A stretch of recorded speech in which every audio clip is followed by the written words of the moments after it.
السلام علیکم ورحمۃ اللہ وبرکاتہ۔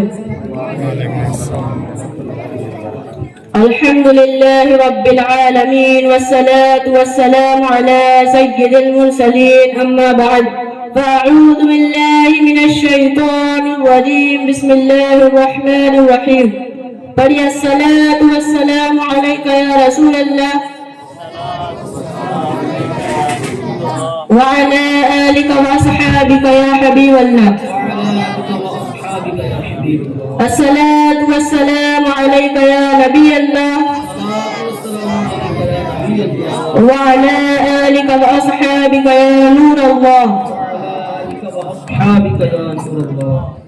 ہمارے پیارے اور آخری نبی حضرت محمد مصطفیٰ صلی اللہ تعالی علیہ وآلہ وسلم نے فرمایا، اذا نادى المنادي فتحت ابواب السماء واستجيب الدعاء، یعنی مؤذن جب اذان دیتا ہے تو آسمان کے دروازے کھول دیے جاتے ہیں اور دعائیں قبول ہوتی ہے۔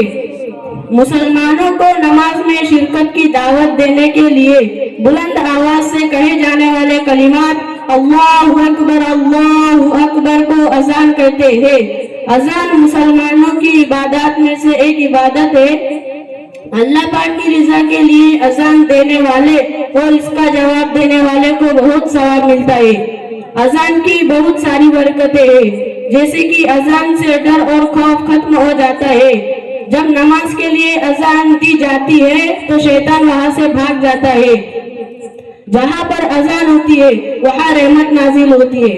پیارے بچوں، جب اذان کی اتنی برکتیں ہیں تو اس کے آداب بھی اتنے ہی زیادہ ہے۔ اس لیے جب مسجد میں اذان ہو تو آپ کھیل کود ہوم ورک وغیرہ چھوڑ کر خاموشی سے اذان سنیں اور جیسے جیسے مؤذن صاحب کہہ رہے ہیں وہی الفاظ دہراتے جائیں۔ ہر کلمے پر بہت ساری نیکیاں ملیں گی اور اللہ پاک راضی ہوں گا۔ اذان کے بعد دعا قبولیت کا وقت ہے، اس لیے اس وقت دعا مانگے۔ بہتر یہی ہے کہ اذان کے بعد والی دعا یاد کر کے وہی دعا مانگے۔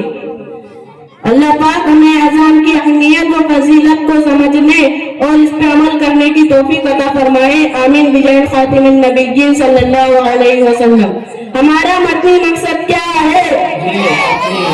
ساری دنیا کے لوگوں کی اصلاح کی کوشش کرنی ہے، انشاءاللہ عز و جل۔